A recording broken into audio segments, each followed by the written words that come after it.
Hi guys, I'm back with another book talk.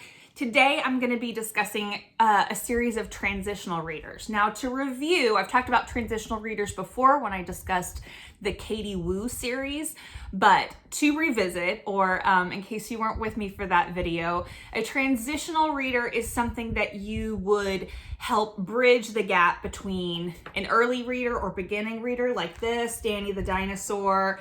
You would have huge pictures, pretty big print, not too many words per page.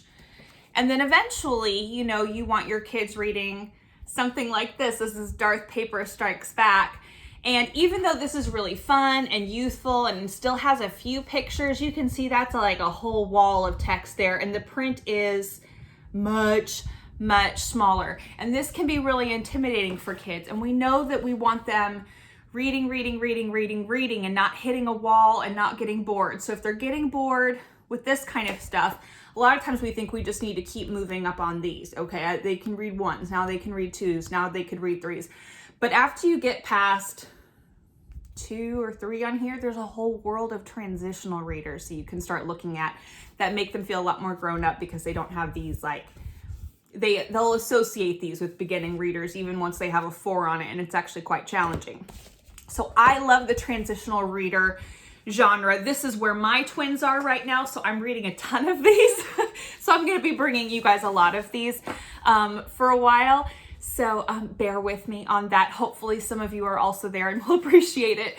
But the one I want to share with you right now is called Press Start by Thomas Flintham. It is a beautiful full color book. So if your kids are enjoying illustrations still, this is gonna scratch the itch. It's not gonna look boring. It is written in chapters, but the chapters are not too long. They're very short, snappy, satisfying. So it's gonna have that feel of, ooh, I'm reading a chapter book, but it's not like slogging through for hours at a time to get through 2 or 3 pages. The print is smaller than you would see in Danny the Dinosaur, but much bigger still than you would see in Darth Paper Strikes Back or some other similar chapter book. This series is about video games.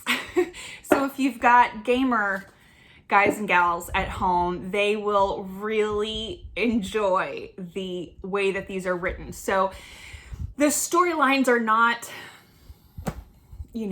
genius and surprising, but they're going to be very familiar storylines to your gamer kids.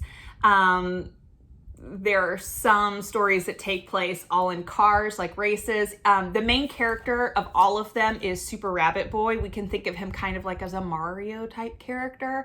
So sometimes he's going to be driving cars. Sometimes he's going to be searching for a particular power-up. Sometimes he's going to be rescuing somebody. Sometimes he's going to go into like an underworld Inside Out version of, reality and come out as like, the alter ego of Super Rabbit Boy. You could see that here in the Super Rabbit Boss. They're creative, but they're also all very much derived from video games, but in a way that I think is really satisfying to kids, that they're like, oh, this is just like this other thing in this other type of art form and entertainment that I already really love and feel comfortable with and feel very empowered in that world. And this is transitioning to that. And I can see that reading can totally be relevant in my life. So I like that about it. Other things I like. I love that it is not sexist. You can actually see the characters who are playing the video game as well as the video game itself. So they always show you who the character is as they start the game. And the main family that we follow is not a white family. It's not clear what their ethnicity is, but I would guess maybe something South Asian. It's not important though, but I do like that it's a not white family because video game world is filled with a lot of white bro dudes. And so I like that it starts inclusive, but also his sister likes video games just as much as he does. There is not this dichotomy of like, well, boys like video games and girls like princesses. Like the girl in the family likes the video games just as much as he does. And sometimes she steps in and tries to help him figure out a level that he couldn't get around. And sometimes his parents even step in and help. And I love this. Like his dad is like, okay, let me have a crack at it, and he tries, and then mom has some ideas. She grabs the controller and like, this is so authentic to me because my husband is also a big gamer, and that's one of the ways that my son and my husband really bond, is over talking about video games and tackling certain, tricky bosses together and that kind of thing. And I just love this really healthy perspective on video games and their role in our culture and in youth culture. This is not a kids will get addicted to screen time and parents are always going to be yelling at kids to pick up their rooms and they're never going to want to do it because they're just staring at their screens all day. Like at one point this kid gets a new game and he's like, I'm going to spend all day trying to pass this game in one day. And his family's like, okay, like that. And there's no like, you can only spend 30 minutes on your game. It's just like, yeah, that sounds like a really cool challenge to set for yourself. And they check in with him throughout the day. And at the end of the night, like his parents come in and it's bedtime and they're like, you got to go to bed. He's like, 10 more minutes. And they're like, okay, 10 more minutes, and like, there's not this antagonistic relationship. And I think that was really refreshing for me to see as an adult. And I'm not personally a gamer person, but I love gamer people. And so I really appreciated this like friendly, accepting attitude toward gamer culture. It's also not ageist. Not only do the parents play, but at one point they have a book. There are 9 books in the series that are out right now, and the 10th one is coming out in April. And in one of the books, I can't remember which one, they actually go to a like all-star gaming convention where all these different gamers are playing against each other. And like there's this super old man playing, and then like our main character Sunny is playing, and these teenage boys are like laughing like, well, we know we're gonna be able to beat the little kid and the old man. And of course the two of them just wipe the floor with them. And I love that, again, it's like video games are not just for young people. It's not just for white kids. It's not just for boys. It's not just for young people. It's for everybody, and it's really inclusive. And I love that these are not violent, but that there is a lot of action and a lot of it's snappy and lots of movement, which we know our young readers enjoy. Another thing, I have a lot to say about this series. Another thing that I really like about it is that I feel like it does a good job of introducing graphic novel elements to kids.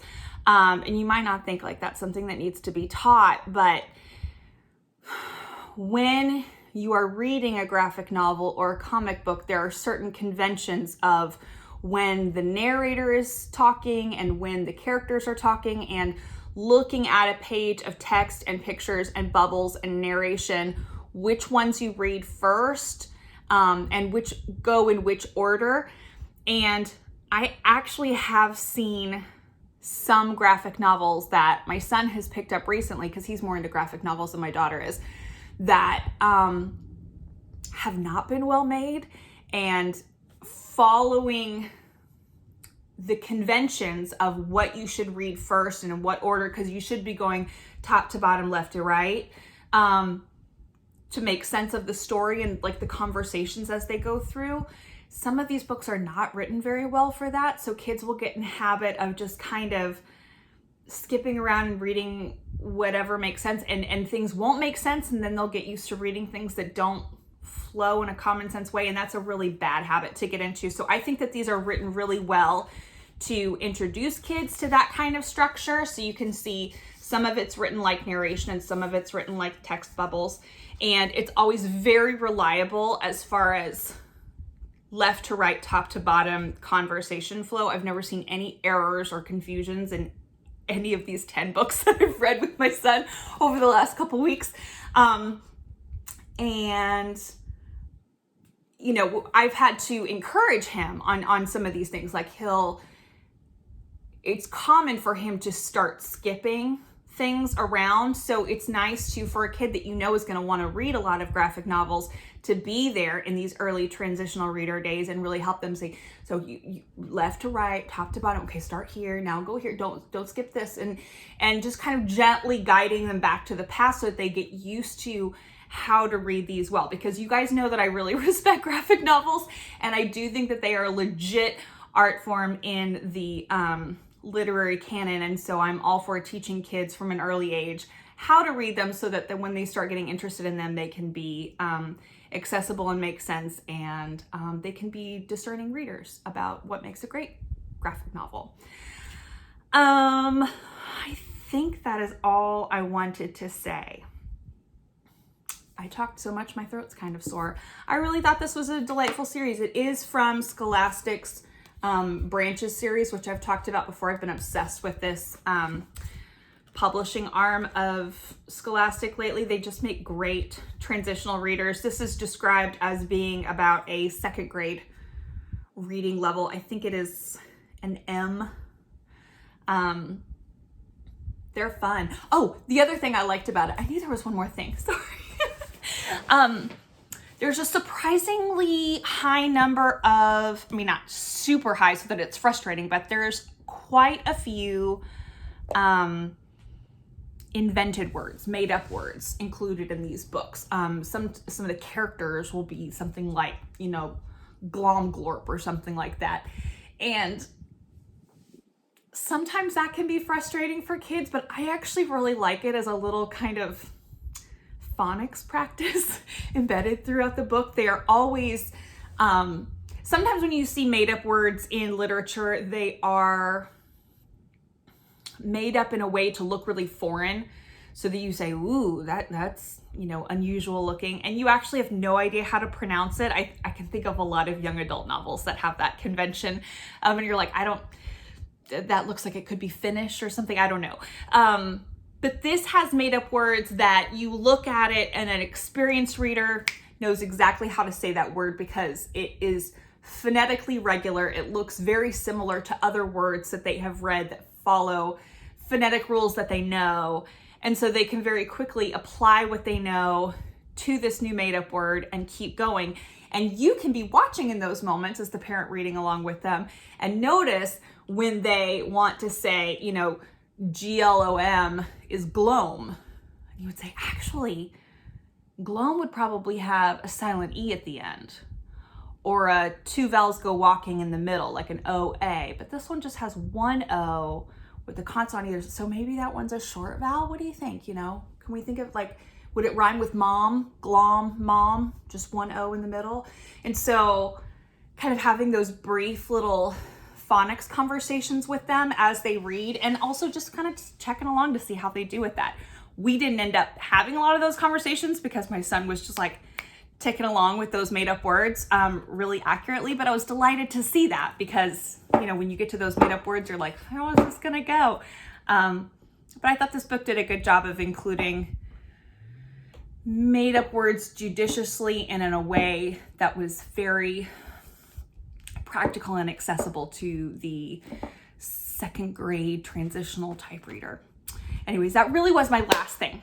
So I highly recommend this series. I know I should be doing like some kind of holiday book today, but we just finished the 9th book in this and it was so much fun. And he was so excited every time we got the next book from the library. The library ended up running out of the books that they had in stock. And so I went, because I'm an indulgent reading teacher mom, I went to Barnes & Noble and got the most recent book that the library did not have yet so that we could finish the series in style and not have to wait. And he was so delighted. I mean, jumping up and down and hugging me because he got to read the very last book. It's that kind of fun, guys. So I hope that your kids, especially your gamer kids, adore it. Anyways, Stay safe. Love you guys. Let me know if you have any questions. See you next time. Bye.